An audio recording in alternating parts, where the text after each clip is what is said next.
Oke, Assalamualaikum warahmatullahi wabarakatuh. Selamat siang, sahabat semua. Kita kembali lagi ke acara podcast DKV SMKN 1 Baworno. Dan hari ini kita punya bintang tamu yang benar-benar cantik dari SMK Baworno. Ada dua narasumber kita. Yang pertama adalah Mbak siapa? Nadia. Mbak Nadia. Kemudian yang kedua adalah Mbak Sinta. Mbak Sinta. Nah, Mbak Nadia dan Mbak Sinta ini jagoannya DKV SMKN 1 Baworno karena banyak banget nih prestasinya. Ternyata mereka itu punya keahlian di luar dari DKV.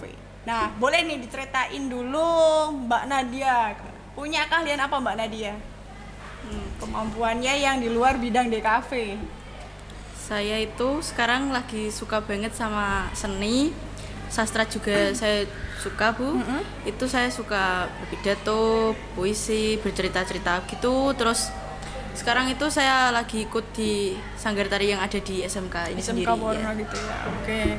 Kemudian yang satunya Mbak Sinta. Oke, Mbak Sinta boleh diceritain pengalamannya di luar DKV itu punya prestasi apa sih?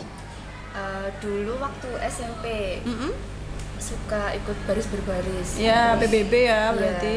terus suka banget ikut organisasi gitu.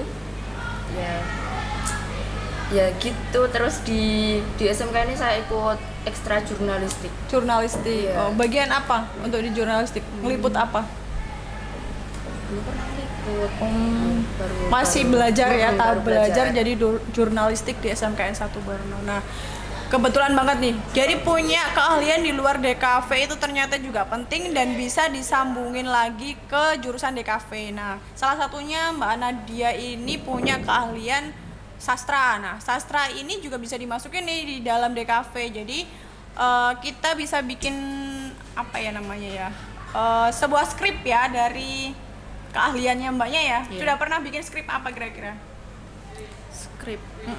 Alur cerita apa gitu yang pernah Oh. ditulis gitu. Saya dulu itu suka banget itu, Bu. Kayak nulis-nulis cerpen, novel itu juga pernah ikut itu. Lomba? Enggak lomba sih, kayak Apa? forum gitu loh, Bu. Oh, forum Iya. kayak apa ya berarti modal ekstrakurikuler gitu. Iya.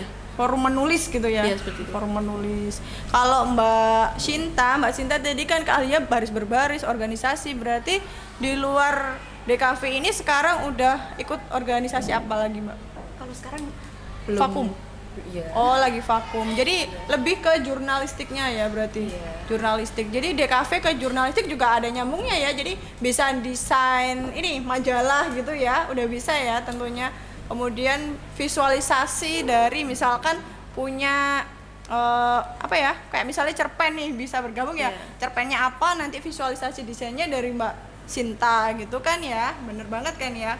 Nah, selain itu teman-teman yang ada di rumah, kalian itu wajib banget deh kalau mau masuk ke jurusan DKV harus tahu nih mau melajarin apa di dalam jurusan DKV. Nah, boleh diceritain Mbak Nadia di DKV itu melajarin apa sih sebenarnya?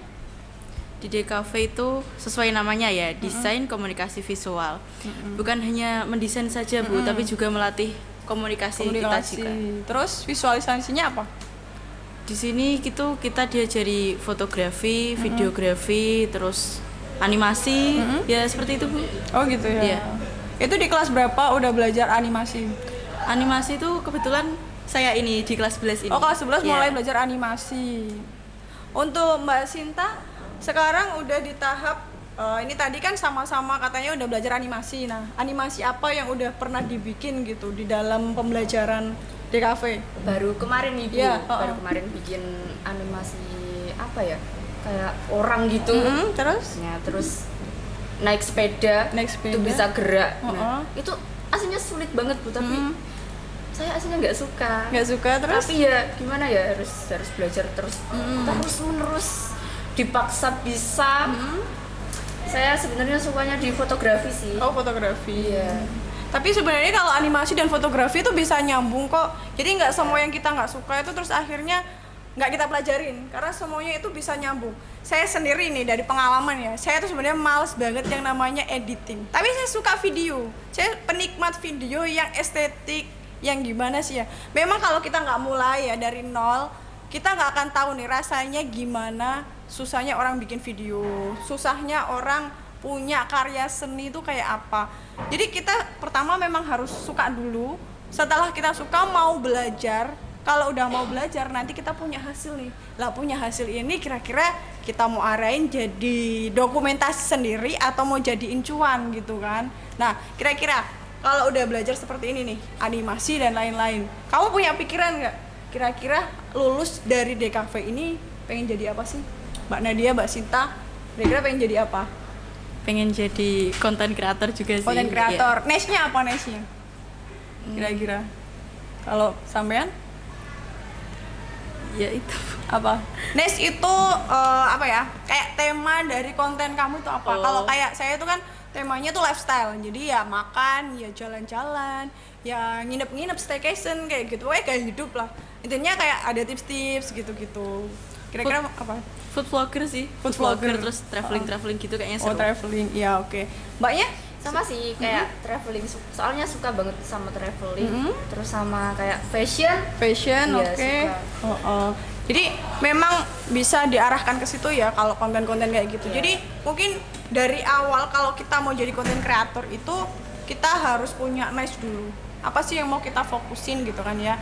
Tadi kan udah pinter nari, bikin naskah, terus kemudian Mbaknya juga pinter jurnalistik juga, punya wawasan di busana, di traveling juga. Jadi sebenarnya itu udah cocok banget. Tinggal kamu nanti mau dibawa kemana nih. Kira-kira kamu itu tipe traveling yang backpacker atau traveling cantik yang kemana-mana bawa koper dengan budget yang high gitu, atau yang low budget gitu. Jadi kita marketnya juga terbagi ya, nanti ada yang low, medium sama yang high. Jadi kita harus belajar nih siapa yang nonton akun kita gitu ya. Kira-kira ada nggak sih kamu pengen salah satu hal yang mau kamu capai lebih dulu? Mbak Sinta, Mbak Nadia, kira-kira apa sih pengen yang kamu capai sebelum kamu lulus itu apa? Pengen menguasai yang sudah dipelajari di sini pokoknya. Apa yang kira-kira masih menjadi pertanyaan materi ini kapan ya dikasih gitu misalnya? Film, penasaran banget sih sama film. Oh, penasaran film kayak gini ya, kayak hasil gini. kelasmu ini ya. Iya. Oke. Kalau Mbak Sinta? Sama. Penasaran banget gimana sih caranya bikin film yang benar, yang baik. Iya. Kira-kira kamu jadi konseptor apa jadi aktornya? Konseptor sih. Konseptornya, Ya, bukan in kalau- frame-nya ya? Iya. Aktornya soalnya masih malu. Kalau sampean suka Aktor sih, suka juga? kesorot soalnya. Oh, suka kesorot. Oke. Jadi memang PD itu penting banget ya. Jadi mungkin beberapa hal penting yang bisa aku jadiin poin plus dari podcast kita hari ini tuh, yang pertama yaitu teman-teman DKV itu udah mulai belajar tahap animasi. Yang kedua, punya keahlian di luar DKV itu penting banget dan menunjang prestasi di dalam pembelajaran DKV. Kemudian anak-anak muda sekarang ternyata udah punya cita-cita yang mengarah kepada kesuksesan masing-masing.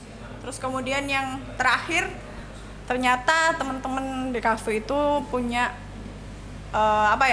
punya wawasan yang tinggi juga untuk gimana sih membranding diri biar jadi konten kreator yang bisa diminati oleh semua viewers gitu. Oke, terima kasih kehadirannya Mbak Nadia, Mbak Sinta. Semoga nanti kedepannya DKV semakin gemilang dan juga menghasilkan konten kreator yang super. Amin. Oke, terima kasih. Bye-bye.